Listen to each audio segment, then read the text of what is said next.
得他哇哇大叫。悟空表示他真的只是单纯在休息而已。过了一会，悟饭被琪琪吩咐前去商店买些调料回来。他来到山脚下的一家商店，却发现商店的老板正在被几个小混混拿着枪挟持。见悟饭走进了商店，一个小胖墩来到悟饭面前，让他滚出去。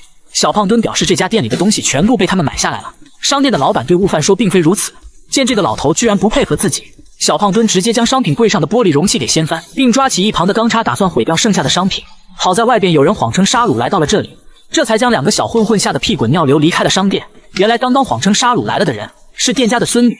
店长来到屋外，一边劈柴一边告诉悟饭，为了躲避沙鲁的追杀，村里的恶霸强迫村民修建了一个避难所，但他根本不认为那种东西能够抵挡住沙鲁的攻击。此时在避难所里出现了另一个大家熟悉的角色，机械陶白白。就是因为有陶白白在此，村民才会在恶霸的逼迫下为他做事。悟饭和店长的孙女来到了避难所外边，小女孩看见恶霸在上面一副耀武扬威的样子，